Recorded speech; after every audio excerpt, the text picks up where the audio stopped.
Guys, അസ്സലാമലൈക്കും. Welcome back to my YouTube channel. ഇന്ന് നമ്മളൊരു പായസത്തിൻ്റെ റെസിപ്പി ആയിട്ടാണ് കേട്ടോ വന്നിട്ടുള്ളത്. മമ്പയർ പായസമാണ് കേട്ടോ ഉണ്ടാക്കുന്നത്. നമ്മുടെ ഈ ഒരു ഷേപ്പില്ലേ, ഒരു റെഡ് കളറിൽ വരുന്ന ഒരു പയറില്ലേ, വൻപയർ എന്നിട്ടാ പറയല്, നമ്മൾ മമ്പയർ എന്ന് പറയല്. അപ്പോൾ 1/2 കിലോ വെച്ചിട്ടാണ് കേട്ടോ ഉണ്ടാക്കുന്നത്. 1/2 കിലോൻ്റെ പെർഫെക്റ്റ് ആയിട്ടുള്ളൊരു അളവിൽ പറഞ്ഞിട്ടുള്ളൊരു റെസിപ്പിയാണ് കേട്ടോ. അടിപൊളി പായസമാണ്. എനിക്ക് ഭയങ്കര ഇഷ്ടമുള്ളൊരു പായസമാണ്. മറ്റ് പാൽപ്പായസം അങ്ങനെയുള്ള പായസങ്ങളും ഞാൻ പൊതുവേ കുടിക്കാറില്ല. ഇത് എനിക്ക് ഭയങ്കര ഇഷ്ടമാണ് കേട്ടോ. അപ്പോൾ ആദ്യം തന്നെ മമ്പയർ നമ്മളൊന്ന് നല്ലോണം കഴുകി എടുത്തിട്ട് 1/2 കിലോ മമ്പയർ എന്നിട്ട് എടുത്തിട്ടുള്ളത് നല്ലോണം കഴുകി വൃത്തിയാക്കിയിട്ട് ഒന്ന് വെള്ളത്തിലിട്ടിട്ട് സോക്ക് ചെയ്യാൻ വെക്കുന്നുണ്ട്. ഏകദേശം 2 മണിക്കൂറെന്നേ വെച്ചിട്ടുള്ളൂ. അപ്പോൾ നല്ലോണം സോക്കായതിന് ശേഷം ഞാൻ കുക്കറിലേക്ക് മാറ്റുന്നുണ്ട്. അതിലേക്ക് കുറച്ച് കല്ലുപ്പും അതുപോലെ തന്നെ ആവശ്യത്തിലേക്ക് കുറച്ച് അധികം തന്നെ വെള്ളം, നമ്മൾ മമ്പയറിനെക്കാട്ടിയും പൊങ്ങി നിൽക്കുന്ന അളവിൽ വെള്ളം ഒഴിച്ചു കൊടുക്കുന്നുണ്ട് കേട്ടോ.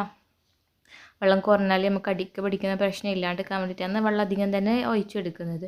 നിങ്ങൾക്ക് പുതിർത്താണ്ടാന്ന് വെക്കുന്നുണ്ടെങ്കിൽ, അതായത് നമ്മൾ മമ്പയർ പുതിർത്താണ്ട് ഡയറക്റ്റ് വേണമെങ്കിൽ കുക്കറിലിടാം. പക്ഷേ കുറച്ച് അധികം വേവ് ആവശ്യം ഉണ്ടാകുന്നേയില്ലൂ.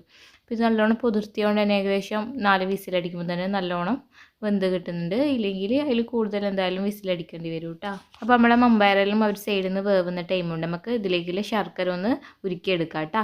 ഏകദേശം 4 ക്യൂബ്സ്, വലിയ ക്യൂബ്സും ഒരു ഹാഫ് പീസും കൂടി എടുത്തിട്ട് നല്ലോണം ഒന്ന് ഉരുക്കിയെടുക്കുക. കുറച്ച് മാത്രമേ വെള്ളം ഒഴിച്ച് കൊടുത്തിട്ടില്ല കേട്ടോ. ഓവർ വെള്ളം ഒഴിച്ചിട്ട് ലൂസാക്കി എടുക്കേണ്ട നമ്മുടെ ശർക്കരപ്പാനി. കുറച്ച് വെള്ളം ഒഴിച്ചിട്ട് നമുക്ക് അതൊന്ന് ഉരുക്കിയെടുക്കാം. അപ്പോൾ ആ ഒരു ടൈം കൊണ്ട് തന്നെ നമ്മളെ മമ്പയറിൽ നല്ലോണം വെന്തിട്ടിട്ടുണ്ട്. ഇപ്പോൾ ഈ ഒരു ഇതിൽ കുറച്ച് വെള്ളം കാണുന്നില്ലേ, വെള്ളം ഞാൻ ഒന്ന് കുറച്ചൊന്ന് ഊറ്റി, അതായത് കോരി മാറ്റുന്നുണ്ട്.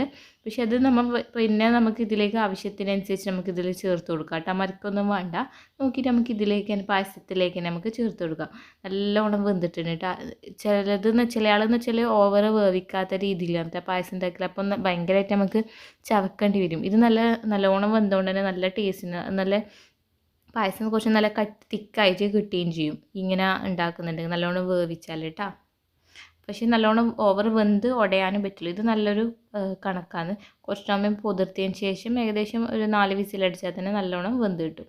അപ്പോൾ ഏകദേശം വെള്ളമെല്ലാം ഞാൻ കുറച്ച് ഊറ്റി മാറ്റിയതിന് ശേഷം നമുക്ക് ഇതിലേക്ക് എന്ത് ചെയ്യുക, ശർക്കര പാനിയില്ലേ, അത് നേരത്തെ ഉരുക്കാൻ വെച്ചിട്ടില്ല, അത് ഉരുക്കിയതിന് ശേഷം നല്ലോണം ഒന്ന് അരിച്ചെടുത്തിട്ട് നമുക്ക് ഈ ഒരു കൂട്ടിലേക്ക് ഒഴിച്ചു കൊടുക്കാം. നമ്മൾ മമ്പയറിലേക്ക് ഒഴിച്ചു കൊടുക്കുന്നുണ്ട്. ഈ ഒരു ടൈം ഉണ്ട് കുറച്ച് തിക്കായതുകൊണ്ട് ഞാൻ നേരത്തെ കോരി വെച്ച വെള്ളം ഇതിലേക്ക് ഒന്ന് ഒഴിച്ചു കൊടുക്കുന്നുണ്ട് കേട്ടോ. അതിൻ്റെ ക്ലിപ്പിങ്ങിലൊന്ന് മിസ്സായി പോയതാണ് കേട്ടോ. അതിന് ഇതിലേക്ക് നമുക്ക് ആവശ്യത്തിലധികം തന്നെ തേങ്ങ ഇട്ട് കൊടുക്കുക. ആ തേങ്ങ നല്ലോണം ഇട്ട് കൊടുത്താൽ നല്ലോണം ടേസ്റ്റ് ആയിരിക്കും. തേങ്ങ ഇട്ടിട്ട് വേഗം തന്നെ ഫ്ലെയിം ഓഫ് ആക്കാൻ പറ്റില്ല കേട്ടോ. കുറച്ച് നല്ലോണം ഒന്ന് ചൂടായാലേ ആ തേങ്ങൻ്റെ ആ ഒരു പച്ച കടിക്കുന്ന ഒരു ഇതുണ്ടാവില്ലേ, പച്ചക്കുത്തൽ, അതിൽ മാറിക്കിട്ടും. നല്ലോണം ഒന്ന് വെന്തതിന് ശേഷം മാത്രം നമുക്ക് ഫ്ലെയിം ഓഫ് ആക്കാം. ഈ ഒരു ടൈം നിന്നാലും നമ്മുടെ പായസം നല്ല തിക്കായിട്ട് തന്നെയല്ല ഉള്ളത്. അപ്പോൾ നിങ്ങൾക്ക് ആവശ്യത്തിന് വെള്ളം വേണമെങ്കിൽ ഒഴിച്ചു കൊടുക്കുക കേട്ടോ. കുറച്ചും കൂടി ലൂസാണെങ്കിൽ ഒഴിച്ചു കൊടുക്കാം. കാരണം ഇത് ചൂടാറുന്നതിനനുസരിച്ചിട്ട് ഇനി ഇത് തിക്കാവും. അപ്പോൾ നമ്മൾ പായസം ഏകദേശം നല്ല സെറ്റായിട്ടുണ്ട് കേട്ടോ. നമുക്ക് ഇനിയും കുടിച്ചുകൊണ്ട് നിൽക്കാൻ തോന്നുന്ന ഒരു പായസമാണ്. നമുക്ക് അധികം മത്തിപ്പൊന്നും ഉണ്ടാവില്ല, ഓവർ മധുരമോ അങ്ങനെ ഒന്നും ഉണ്ടാവില്ല കേട്ടോ. ഈ 1/2 കിലോയിലേക്ക് ഞാൻ പറഞ്ഞ വെള്ളത്തിൻ്റെ അളവ് കറക്റ്റാണ് കേട്ടോ.